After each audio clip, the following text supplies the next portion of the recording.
Hello there and welcome to the first video in what I hope is going to be a little bit of a series that aims to see if Hollywood gets their facts right or wrong when it comes to firearms. First up, watch this little clip from a famous children's movie called Harry Potter. You great. So we saw there that they had a shotgun, I'm assuming it was a 12 gauge, and they bent the barrel upwards and it put two massive holes in the ceiling. So my big brain decided it's probably a good thing. Let's go ahead and test that out. We're gonna give it a shot. You wouldn't normally see somebody take a grinder to a shotgun, but it's already broken. Maybe we make it functional again. Who knows? We needed to cut that off.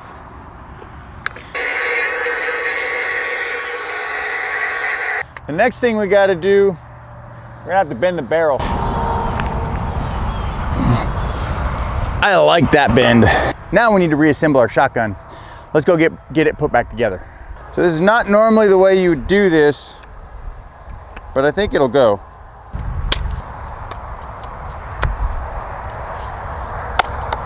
That is not how you're supposed to be able to do that. Not at all. But look at this beauty. How cool is that? There is a shell inside of there. We are in the chamber now. We are ready to go.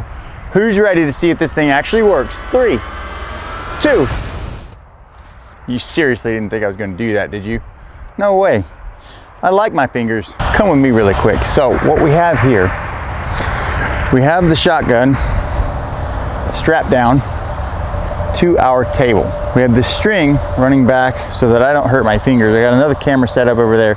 And we've got the back end of the shotgun elevated so that the shot will go into the berm instead of over the berm. Because remember, this is a curved up barrel. We have a regular round of birdshot loaded into the shotgun, ready to go. All we gotta do now is pull the trigger. Let's see what happens. Firing in 3, 2, 1.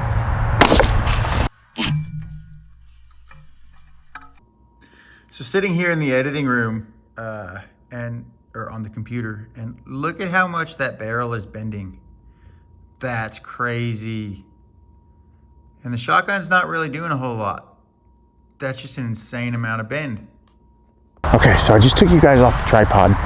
Let's see what happened here. This is our entry. It looks like the shotgun did function. That locked back like it should have. The grip feels fine. And look at that devastation on the exit. Wow. For shot number 1, looks like the Harry Potter movie was telling us the truth. This is pretty cool. I'll be right back. So we have 2 shells, 1 in the chamber, 1 in the magazine tube. Firing in 3, 2, 1. It slid it back a good ways. Let's shoot a third.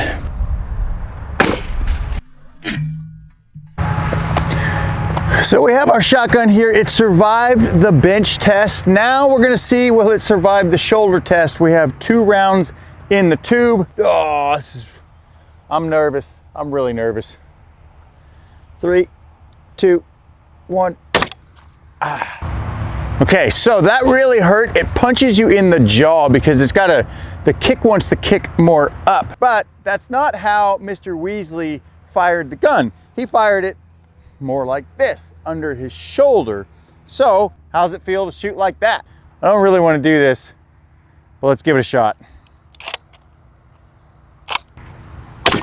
Oh, daggone. Yeah, look at that. Okay.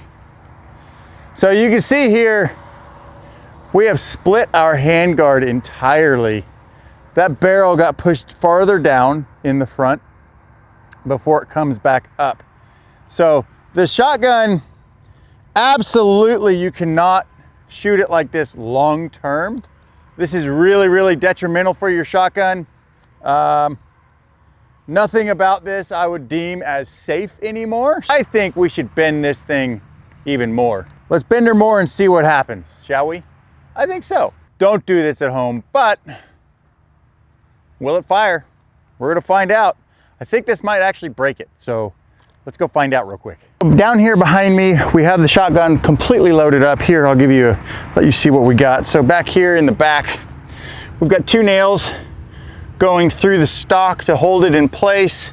We've got this nice little rest up here in the front that its magazine tube is resting on. And there's what we got. And then the barrel down here. That's it. That's what we're testing. 3, 2, 1, I hope. Oh, so you can see here, it actually wanted to eject the casing this time. It didn't quite get there. If it would have gone to there, it would have ejected. Our barrel, everything looks kind of okay. One last question in my head about this particular gun, and I know you're wondering the same thing. Will it slug? So, we have our slug right here. Let's get this into the gun and test fire one more. You guys have the view. I have the string. We have a slug in the chamber. This is it. This is it right here. 3, 2, 1. Oh, I think it actually fired. Holy cow. Wow. It ejected the shell, which it should have. I mean, that was pretty high powered right there. Oh!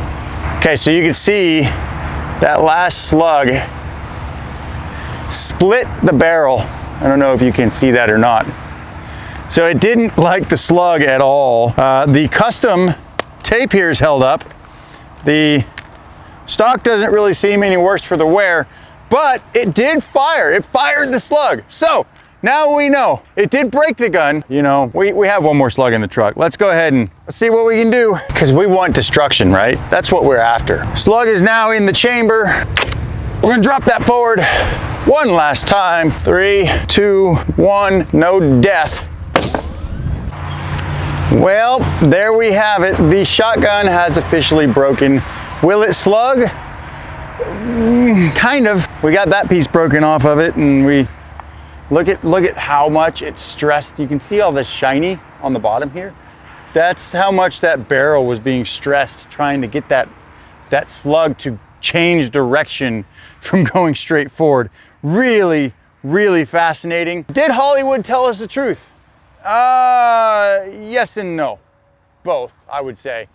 It does work, it does function. It doesn't function for long, and this would be the result. So, do not bend your barrels on your shotguns at home. That is a really, really bad idea. If you enjoyed this, stick around. We've got more movie myths or truths coming your way.